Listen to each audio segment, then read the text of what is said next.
tribunami, prva zate v karieri? V bistvu nisem tem razmišljal, mislim, da niti ne.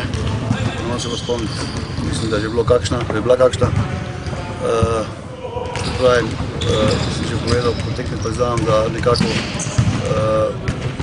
sigurno ni lepo oziroma ni običajno, da igramo pač pred praznimi dvoranami, da se igra košarka brez občinstva. Kar je tu je kazen, ki jo moramo pač nekako služiti. Mislim, da pravimo kot na vsako drugo tekmo pomembno. Ne je to zdaj, sem že enkrat povedal, da se ne smemo ukvarjati z publiko. Nas, strokovni štab in pa igralce mora predvsem zanimati delo na parketu. Dobro stvar vsem skupaj, tako v praznem dvorani, če ne bojo tako zgodovani gosti. Dobro, mogoče, ampak ne verjamem, Kimki je preveč izkušala ekipa z Euroligaška, z izredno kvalitetnimi igralci, pokriti na vseh pozicijah.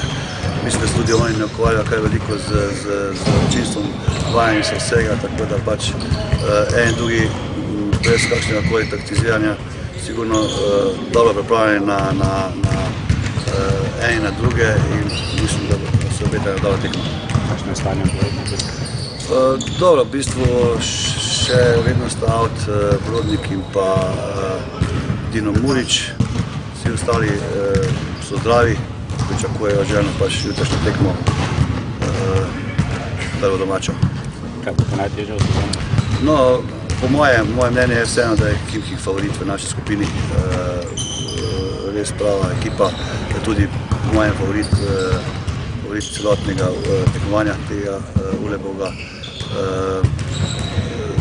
Ko sem že omenil, najmanj po dva izredno kvalitetna igralca, tako da nobena menjava niti ne vpliva na nivo, kvaliteto njihove igre, dobro v obrambi, dobro v napadu, izkušeno, izredni strelci. V bistvu vsi, ki so na rosterju, lahko zadenejo izza črte za 3 točke. Poprečno dajo nikoli manj kot 13 trojk na tekmo, tako da nas čaka težko delo, predvsem v obrambi, da bi pač zmanjšali ta njihov procent oziroma da bi nekako onemogočili, da se pač tu v Stojicah razigrajo.